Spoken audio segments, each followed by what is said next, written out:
그래서 우리가 살다 보면은요, 우리는 많은 질병과 직면하게 됩니다. 사실 여러분 알게 모르게 한 사람 한 사람 보면 내가 연약한 부분이 어딘지를 여러분 스스로가 알 줄 알아요. 그래서 위가 안 좋으신 분도 있고 또 어떤 특별하게 고칠 수 없는 질병에서 시달리시는 분도 있고 오늘날 보면 많은 질병과 직면하는 경우들이 많이 있습니다. 그래서 이 많은 사람들은 이 질병 때문에 고통을 많이 당하면서 살고 있어요. 그 중에서 성경에서 오늘 언급된 나병이라는 이 무서운 병에 대해서 우리가 한번 생각해 보면서 왜 성경에서는 구약과 신약을 통해서 이렇게 나병 환자들이 많은가? 이 부분은 성경적으로 어떤 의미를 가지고 있는가? 이걸 좀 상당히 심각하게 우리들에게 지금 교훈을 주는 장면들이 많이 있거든요. 그래서 오늘 이 본문에서 예수님께서 나병 환자의 병을 고쳐주시는 그 모습을 통해서 나병이 주는 육체의 어떤 심각성과 그리고 성경에서 말하는 죄와 무슨 상관이 있는가 이 부분에 대해서 우리가 한번 생각해 보도록 하고요. 우리가 주의해야 될 것이 뭐냐면 이 설교를 제가 준비를 하면서 그러면 오늘날 내가 질병에 걸린 것은 죄 때문에 질병에 걸린 것이냐 이렇게 이야기를 한다면 무리라고 저는 생각을 해요. 왜냐하면 목사님들도 심각한 병에 걸리기도 하거든요. 믿음 생활 잘하시는 분들도 병에 걸리기도 하고요. 그래서 이 병에 걸렸다고 해서 당신은 죄를 졌습니다 라고 이렇게 단번에 우리가 판단을 하는 것은 굉장히 무리한 생각이다 저는 그렇게 봅니다. 왜 그러냐면요, 질병이라는 것은요 환경적인 요소들이 너무너무 많아요.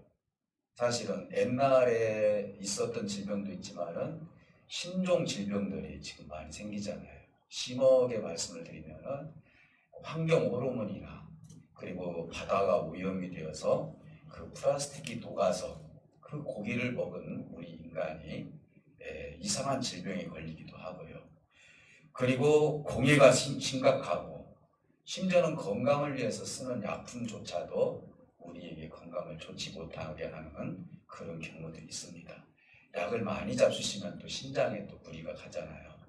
이런 걸 본다면은 우리에게 주는 그 의미, 질병이라는 의미를 우리가 과학적으로 우리가 한번 생각할 필요가 있고요.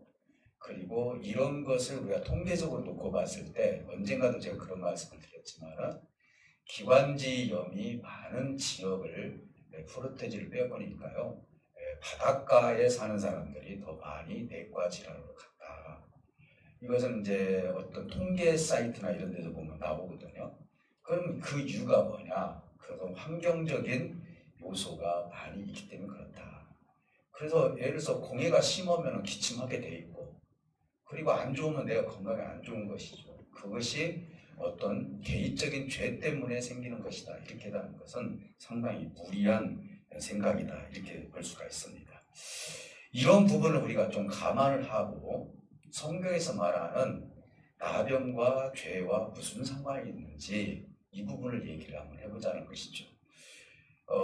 이걸 전제로 하고 해야 됩니다. 그래서 우리는 첫째 우리가 좀 생각해 볼 문제가 구약에서 나병과 죄와 연관된 부분을 모세 시대 때부터 이 이야기가 나오기 시작을 해요. 자, 한번 예를 든다면요, 이스라엘 백성들이 430년 동안 원래 하나님이 약속한 기간은 400년이에요. 30년을 더 살았어요. 그 연유는 여러 가지 의견들이 있지만 어쨌든 430년 동안 이스라엘 백성들이 이제 애굽에서 살다가 처음에는 총리가 요셉이었기 때문에 편안하게 살았지만은 사람 수가 많아지다 보니까 위협을 느껴서 애굽 사람들이 이스라엘 백성들을 종으로 삼아버렸어요. 이 기간이 430년이다 이것이죠. 그런데 430년 동안 살면서 하나님을 잊어버리고 그리고 심지어는 애굽이라는 나라는 우상 숭배가 굉장히 많이 있는 나라이기 때문에 10가지 재앙에서도 우리가 알 수 있듯이 그들의 신들을 다 심판한 거거든요. 사실은요. 그만큼 우상과 죄가 굉장히 많이 있었다는 것이죠. 하나님께서는 때가 되어서 이 백성들을 해방을 시켜야 되겠다 해서 여러분 잘 알다시피 80세 때 모세를 불러가지고 호렙산에서 모세를 만나게 되는 거예요. 근데 모세는 자신이 없는 겁니다. 네가 가서 애굽에 가서 바로를 만나서 내 백성을 해방시켜라. 내가 너와 함께 하겠다. 아, 나는 말주변도 없습니다. 나는 할 수 없습니다. 자꾸 그렇게 모세가 거부를 하는 거예요. 그러면서 하나님께서 그러면 그런 증거로 어떤 표적을 내가 너에게 보여주겠다라고 하면서 두 가지 표적을 당시에 보여주죠.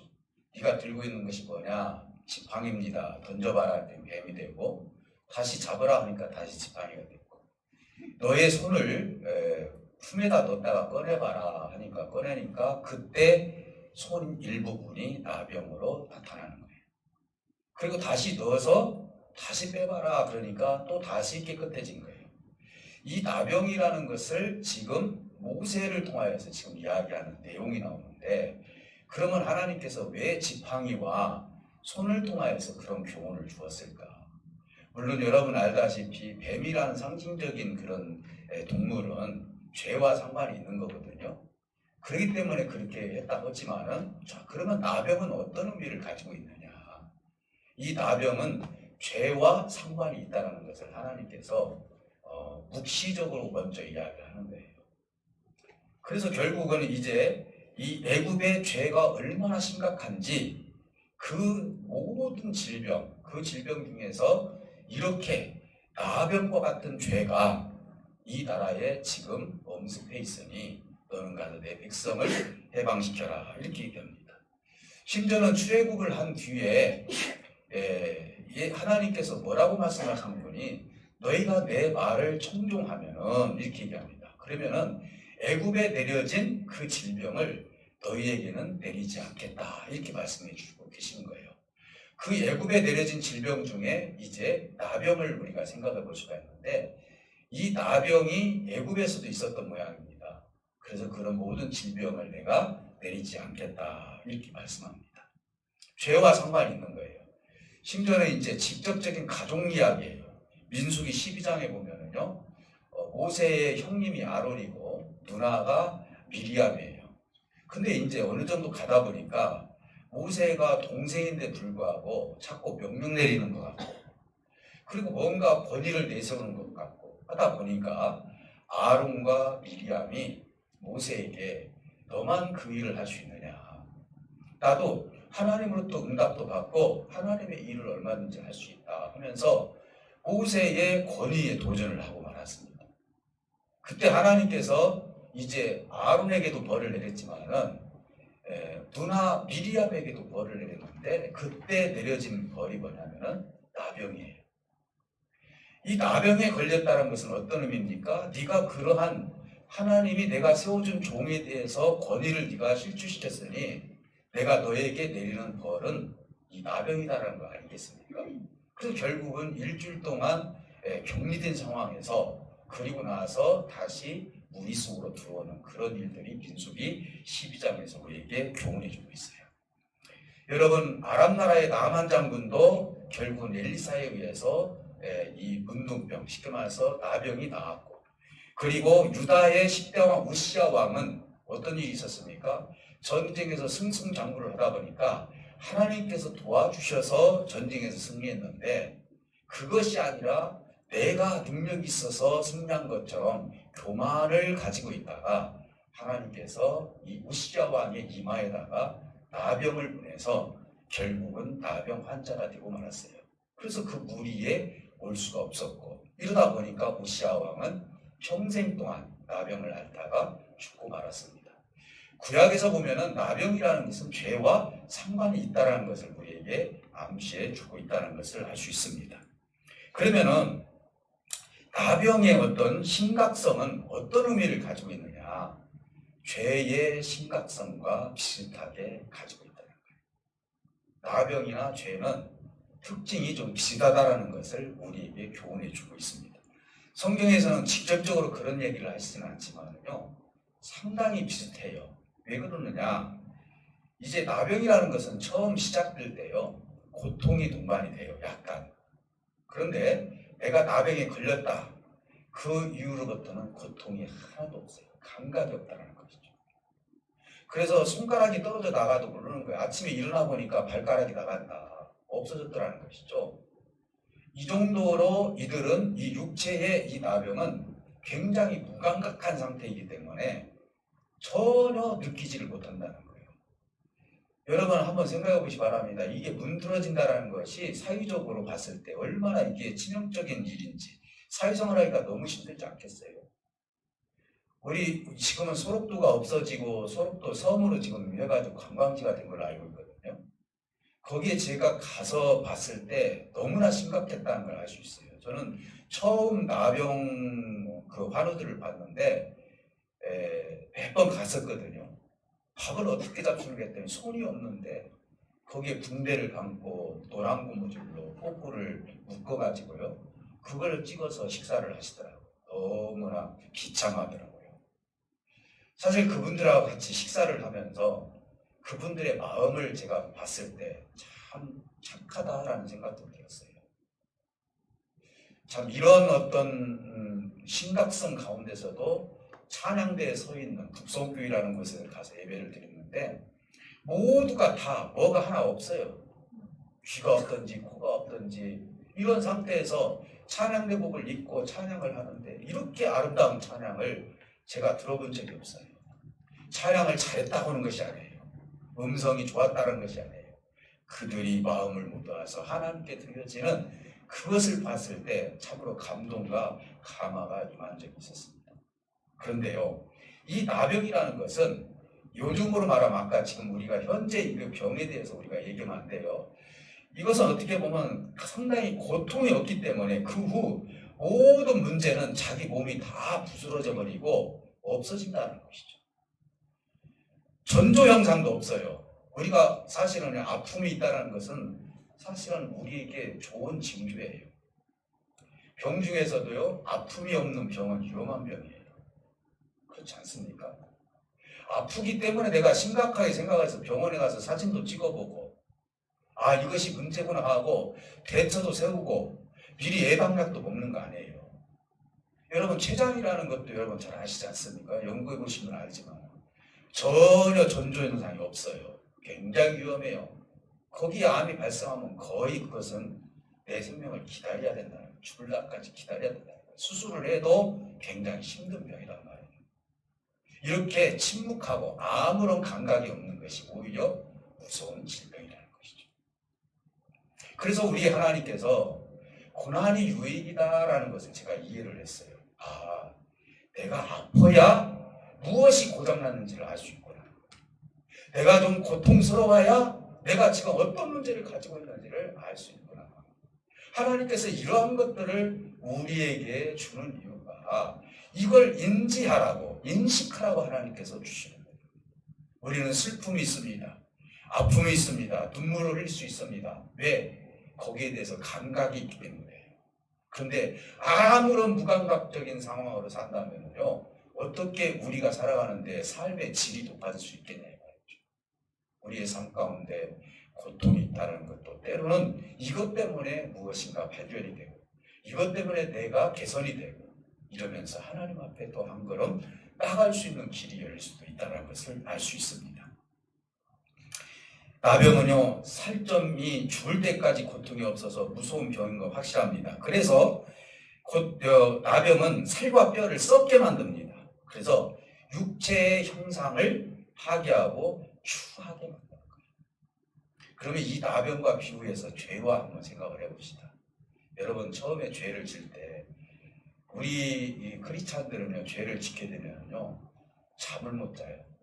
예를 들어서 누군가 싸웠어, 우리 형제들하고 다퉜어요. 지금 집사님과 집사님끼리 다퉜어요. 그러면 마음이 편안한 건 문제가 있는 거예요. 안 그래요? 뭔가 불편한 거예요. 내가 왜 이랬지? 내가 그걸 왜 용서를 하지 못했지? 이만큼 크리스찬들은요 죄에 대해서 민감해요. 이러면 안 되지. 하나님이 기뻐하시지 않지. 그럼 내가 고쳐지는 거거든요. 그런데 감각이 없다면 큰 문제거든요.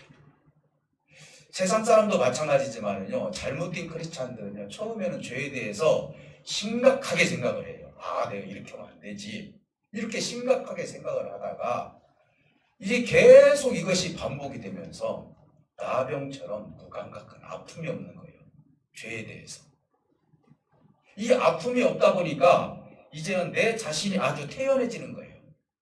그러다 보니까 내가 삶 가운데서 하나님에 대한 어떤 관념도 없어지고 개념도 없어지고 죄의 무게감도 없어지고 이러면서 점점 나병에 걸린 것처럼 우리의 영혼이 나병에 걸려서 무감각한 상태에서 내 영혼이 어디가 떨어져 나갔는지도 모르고 그렇게 살 수 있는 사람들이 있다는 것이죠. 이것이 바로 죄에 대한 무서움이다. 나병의 무서움이라면 죄에 대해서도 무서움이다.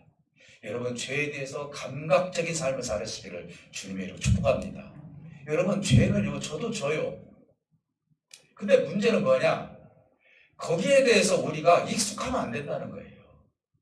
주님은 말씀합니다. 네가 죄를 졌을 때 반드시 그거에 대해서 해결하라는 것이죠. 베드로가 그렇지 않습니까?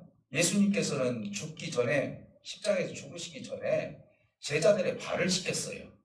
그 이유는 뭡니까? 이 발이라는 건 신체의 가장 하부에 있어요. 그리고 발바닥이기 때문에 땀과 부딪힌, 그때 당시 샌들을 신고 다니기 때문에 발이 얼마나 더러운지 몰라요. 지금이야 우리가 구두도 있고 건강신발도 있고 그래도 이 발에 건강이 있지만은요, 그 당시에는 하루에 몇 번씩 발을 씻어야 할 정도로 모래바닥에서 그 발을 씻어야 할 정도로 위생이 좋지 않아요. 근데 하루는 예수님께서 성찬식을 마치고 너희들의 발을 씻기겠다는 거예요. 세숫대를 갖다 놓고 물을 떠다 놓고 한 사람 한 사람 발을 씻깁니다. 근데 베드로 차례가 왔을 때 주님, 이러시면 안 됩니다. 내 발을 어떻게 감히 주님께 보여줄 수 있습니까? 우리 주님 뭐라고 말씀하셨어요? 여러분 잘 알다시피 네가 내 앞에 발을 내놓지 않으면 너와 나는 상관이 없느니라, 이렇게 말했어요. 이 말은 뭔 말이냐면 너의 아무리 더러운 죄라 할지라도, 아무리 세밀한 죄라 할지라도 나는 너를 용서할 준비가 되어 있느니라. 그래서 너의 발을 깨끗이 씻어서 너를 용서하기를 원한다. 그때 깨달은 거예요. 주님 뭐라고 말씀하십니까? 내가 너희들의 발을 씻긴 것처럼 세상에 나가서 많은 하나님의 사람들과 세상 사람들을 용서를 할 때 이렇게 용서를 해줘라. 주님이 그렇게 교훈해 주신 거예요. 죄라는 것은요, 그때 해결하지 않으면 죄의 무게가 점점 커져요. 여러분, 철로역정이라는 책을 읽어보셨죠? 죄의 짐이 가면 갈수록 얼마나 커집니까? 뒤에 그 무거운 짐, 주님이 수고하고 무거운 짐진 자들아 다 내게로 오라 말씀하시지 않습니까? 그 죄의 문제를 내가 해결하겠다는 거예요. 가볍게 해주겠다는 거거든요. 그런데 죄의 심각성 중에 가장 심각한 것은 뭡니까? 거기에 대해서 내가 익숙해지고 그 죄의 문제를 해결하지 않고 사는 것이 문제지, 주님은 죄를 용서하지 않을 그 죄목이 하나도 없다는 것이죠. 그럼에도 불구하고 우리는 그 죄덩어리를 가지고 살 때가 많다는 거예요. 오늘 나병은요, 이와 같은 죄의 특징을 가지고 있다는 것을 우리에게 교훈해 주고 있는 것입니다. 마지막으로 예수님께서 이런 나병 환자에게 손을 대셔서 참된 자유를 주셨다는 거예요. 여러분, 손을 댔다라는 것은요, 이때 당시는 있을 수 없는 일이에요. 지난번에도 우리가 이 나병에 대해서 한번 설교한 적이 있어요. 자, 한번 생각해 봅시다. 무리들이 있어요. 예수님께 동네에 들어갔어요. 동네에 들어가셨는데 거기는 제자들도 따랐을 것이고 예수님을 날마다 따랐던 그 무리들이 따라오는데 느닷없이 이 나병 환자 하나가 막 오는데 이 나병이 옆에 오는데 누가 그 옆에 붙어 있을 사람 어디 있겠습니까? 다 피해주죠. 그리고 이때 당시는 정상인들 앞에 나병 환자가 오게 되면은 돌로 그들을 쳐서 죽여도 아무런 율법적으로 상관이 없는 거예요. 왜? 그때 당시는 나병 환자는 다 죄인 취급받았기 때문에. 근데 예수님이 계시잖아요. 누가 지금 돌을 들 수 있겠어요? 더더군다나 나병을 만졌다? 죽은 자를 만져도 부정한 사람인데 나병 환자를 만졌다라는 것은 그도 역시 부정한 사람이 되는 거예요. 예수님도 부정한 사람이 되고 마는 거예요. 이제 이 나병 환자가 예수님 앞에 와서 딱 봤을 때 예수님 벌써 아셨죠? 참 너는 지금 이 나병을 통해서 육체의 고통뿐만 아니라 네가 사회에서 격리되고 가정에서 격리되어서 너의 삶 자체가 참 고독하구나. 참 힘들게 살았구나. 이 지금 나병 환자는 내가 지금 이 병에 걸린 것보다도 내 어떤 영혼의 치명적인 그런 삶을 내가 살아가면서 너무나 고통 가운데 주님을 찾아왔기 때문에 주님은 단번에 그분이 가지고 있는 믿음을 알아봤다는 것이죠. 그가 할 수 있었던 말은 뭡니까? 이런 얘기를 해요. 원하시면 나를 깨끗하게 하실 수 있나이다. 모든 것이 생각이 돼요. 원하시면 나를 깨끗하게 하실 수 있나이다. 이렇게 이야기를 해요. 여러분 보통 예수님은요. 누군가가 병 고치러 오면은 네가 지금 그것을 믿느냐? 내 말을 믿느냐? 그럼 네 믿음대로 될지어다. 반드시 물어보고 그런 경우가 많아요. 근데 예수님께서는 이 이야기를 듣고 벌써 이 사람이 어떤 마음을 가지고 있는지를 알고 있었기 때문에 얼마나 주인 취급당하고 얼마나 그런 고통 가운데 있었는지 주님이 손을 댔다는 거예요. 손을 대면서 뭐라고 했냐면 내가 원하노니 깨끗함을 받으라 이렇게 얘기를 하는 거예요. 세상에 주님께서요 이 한마디 고백 가지고 내가 원하노니 깨끗하게 받으라. 다시 말씀드리면 예수님 스스로가 먼저 그에게 깨끗함을 받으라 이렇게 얘기를 해버린 거예요. 여러분 이것은 어떤 것을 지금 이야기를 하고 있는 것일까요? 나병 환자가 가지고 있는 상처가 얼마나 큰지를 주님은 너무나 잘 알고 있었고 얼마나 애타는 마음을 가지고 주님 만나기를 원했는지 그는 예수님께서 아셨기 때문에 그의 모든 삶을 통하여서 네가 깨끗하게 되기를 바란다라고 하면서 깨끗하게 되었다는 사실이죠. 오늘 여기에서 우리가 주는 메시지가 있어요.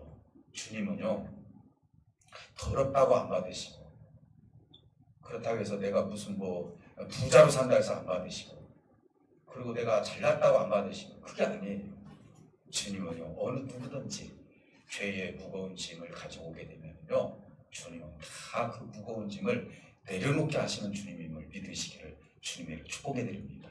그 무리들은요 저 나병 환자가 어떻게 주님 앞에 올 수 있느냐. 근데 그 현장에서 어떻게 됐을까? 제가 상상하면은 여기저기 다 떨어졌는데 다 붙어서 나왔을 것 같아요. 그렇지 않을까요?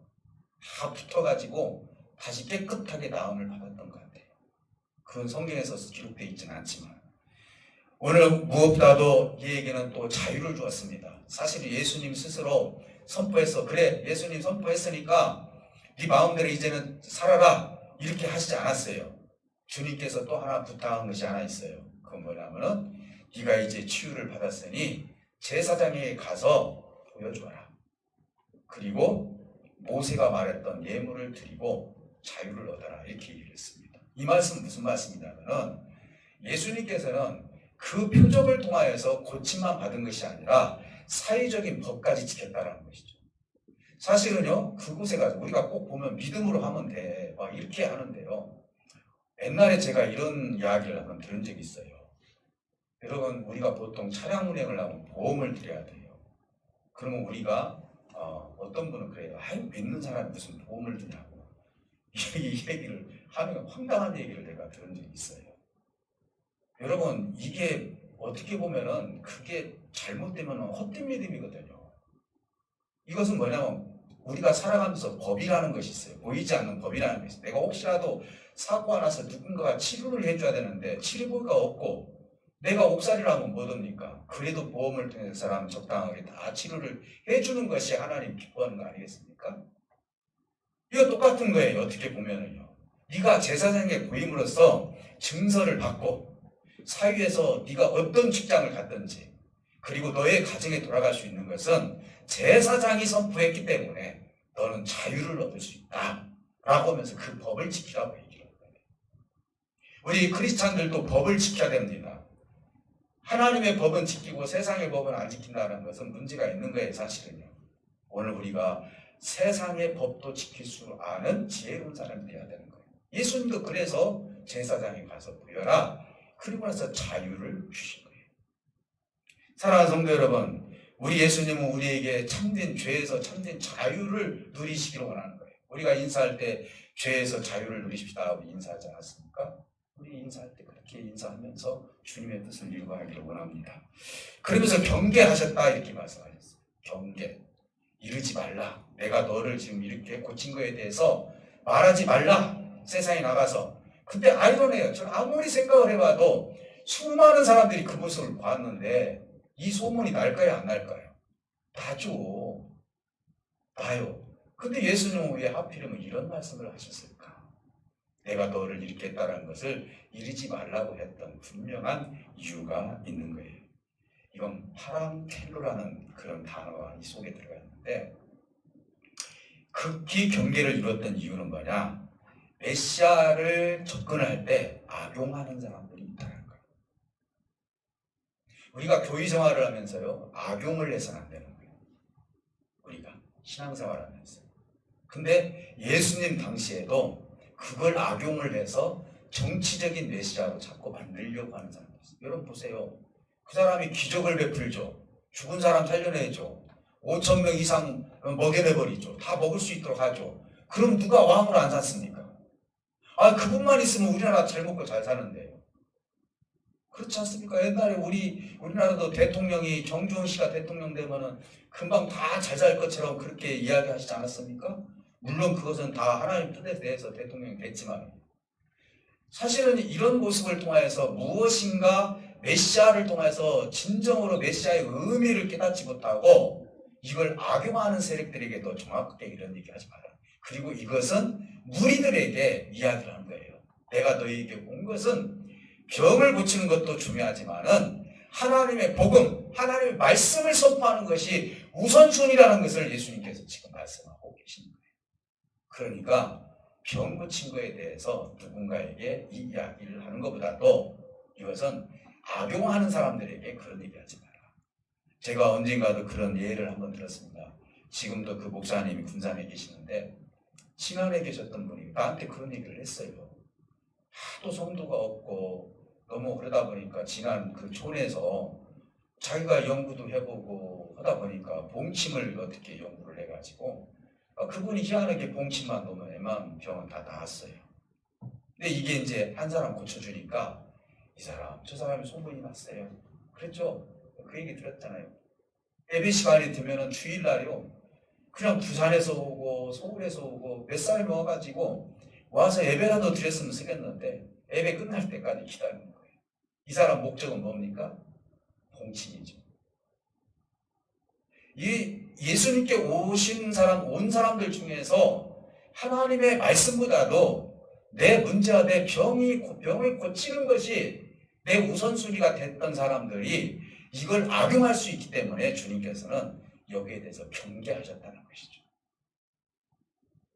오늘날 우리는요, 교회가 어떤 이적과 표적이 일어날 때 어떤 표적이 일어났다 해서 그것 가지고 우리가 방방 떠서도 문제가 있는 거예요. 왜 그럴까요? 그것 때문에 하나님의 말씀이 가려지기 때문에. 얼마나 이런 것들을 통해서 말씀이 가려지는 경우들이 많아집니까? 우리 교회는요, 은사자들 많아요. 제가 모르는 거 아니에요. 그럼에도 불구하고 그 은사를 정말 깨끗하게 사용하고 조용하게 사용하고 필요한 데 사용하는 걸 봤을 때 제가 개인적으로 굉장히 감사해요. 환상 보는 사람들이 있습니다. 기도해서 병 나는 사람도 있어요. 그러면 그것보다도 더 중요한 것은 뭡니까? 오늘날 하나님의 말씀이 선포되는 것이 더 중요하다는 것을 우리에게 교훈해 주고 있는 거예요. 사랑하는 성도 여러분, 우리 하나님께서는요, 죄의 고통에서 자유를 선포하시길 원하는 거예요. 오늘 이때 당시의 질병, 이 나병이라는 것은 죄와 상관이 있었지만은 오늘날도 우리가 가지고 있는 모든 죄를 모아놓기 시작하면은 우리는 무거운 짐이 될 수밖에 없다는 거예요. 그래서 우리는 자유를 누리지 못하고 살 수 없다는 것이죠. 사랑하는 성도 여러분, 여러분들이 살아가면서 가난이 죄입니까? 그리고 질병이 죄입니까? 어려운 일 당한 것이 죄입니까? 그리고 내가 그거에 대해서 비난을 받아야 할 대상입니까? 우리 주님 오셨을 때는 절대로 비난 대상이 아니에요. 그 당시에는 저 사람 어떠려고 지금 여기 와 이렇게 하지 않습니까? 근데 우리 주님은 받아주지 않습니까? 그 주님이 2000년 전에 계셨던 그 주님이 현재 여러분들이 당하고 있는 고통과 고난과 어려움을 마다하지 아니하시고 너 뒤로 밀어내시는 우리 주님이십니까? 모든 더러운 발까지 무거운 짐까지 우리 하나님은 우리에게 가져오시기를 원하시는 분이 우리 하나님임을 믿으시기를 주님으로 축복해 드립니다. 여러분, 우리 주님은요 우리를 가볍게 해주시기 원해요. 여러분 생각이 무겁습니까? 여러분 마음이 무겁습니까? 주님께 다 내놓으시기를 주님으로 축복해 드립니다. 주님께 하나하나 다 올려드리면 주님께서 다 이루어 주시는 거예요. 여러분들에게 우리 하나님은 무엇인가 이루어 주시기를 원하고 네가 이제 왔느냐 하면서 우리를 안아주시고 참된 자유를 주시는 하나님을 믿으시기를 주님으로 축복해 드립니다. 여러분 삶 가운데서 얼마나 어려운 삶을 살고 있어요. 불칠 때문에, 그리고 또 여러분 관계 때문에, 힘저는 여러분 질병 때문에, 그런 걸 보면 참 마음이 아플 때가 한두 번이 아니에요. 여러분들 삶 가운데 하나님께 주신 은혜가 있기 때문에 여러분들이 어떤 무거운 짐이 있을지라도 오늘 이 시간 하나님께 다 맡기시면 우리 주님은 다 해결해 주실 줄 믿습니다. 그래서 여러분 죄에서 자유를 누리시기를 다시 한번 주님의 축복해 드립니다. 그 무거운 짐을 달고 다니지 마시고 하나님께 다 내놓으셔서 정말 참진 자유가 여러분들이 임해서 진실로 하나님을 믿을 때 하나님께서 여러분들에게 함께 해주시고 죄에서 자유를 누릴 뿐만 아니라 하나님은 우리 모든 인생의 삶에서 해방시켜 주심으로 말미암아 천국을 이 땅에서 이루며 살아갈 수 있는 저와 여러분들이 될 줄 믿습니다. 그리고 승리하시기를 주님으로 축복해 드립니다. 우리 다 같이 기도하실 때 우리 하나님은 오늘 여러분들이 어떤 마음을 가지고 있다 할지라도 하나님은 다 받아줄 준비가 되어 있습니다. 여러분 내 마음이 아파요. 그리고 내 육체가 아파요. 내가 물질 때문에 어려운 일을 당하고 있어요. 관계 때문에 어려운 일을 당하고 있어요. 주님 함께 하시지 않으면 나는 어디 가서 호소를 할 수 있습니까? 주님 이 시간 다 같이 호소하시면서 아픈 부위에 손을 얹고 기도하십니다. 살아계신 아버지 하나님 감사합니다.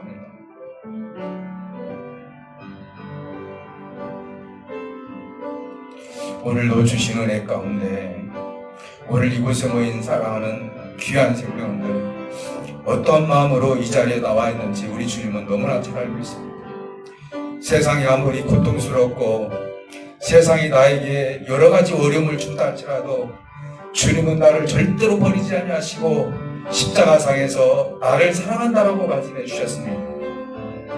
하나님 오늘 이 시간 그 하나님께서 우리의 모든 질병과 우리의 모든 죄짐과 우리의 모든 문제를 하나님께 올려드리오니 그대로 받아주시기를 원합니다. 우리 하나님의 사랑이 있었기에 오늘 이 자리에 우리가 있었고 주님이 나를 사랑해 주셨기에 영생이라는 길을 우리에게 허락해 주셨습니다. 하늘의 문을 열어주셨었습니다. 가난과 질병과 어려움과 그리고 물질이 없는 것과 이 모든 것이 피난의 대상이 아니라 우리 하나님의 위로의 대상이라는 사실을 알았사오니 하나하나 우리 하나님께 맡겨서 주님의 뜻을 이루어갈 수 있는 우리 모두가 할 수 있도록 은혜와 은총을 쏟아 부어주시기를 원합니다. 오늘도 아픈 부위에 손을 얹고 기도하는 생명들 하나님 불쌍히 여겨주시옵소서, 긍휼히 여겨주시옵소서, 치유하여 주시옵소서. 오늘 저들이 육체의 자유함도 누릴 수 있도록 인도하여 주시고 영적인 자유뿐만 아니라 이 땅에서 영권의 강건한 삶을 통해서 아버지의 이름을 높이고 하나님의 생명의 말씀을 사랑하며 살아가며 이 땅에 천국을 완성하며 나갈 수 있는 저들의 삶들이 될 수 있도록 복 위에 복을 내려 주시기를 원합니다. 성령께서 함께 해주시고 오늘도 주신 은혜가 있기에 오늘 이 자리에 모인 사랑하는 모든 지체들에게 하나님의 한없는 은혜와 은총을 쏟아부어 주셔서 말씀의 충분한 열매가 맺어지는 역사가 있게 하여 주시옵소서. 감사를 드리며 살아계신 예수 그리스도 이름으로 기도하옵나이다.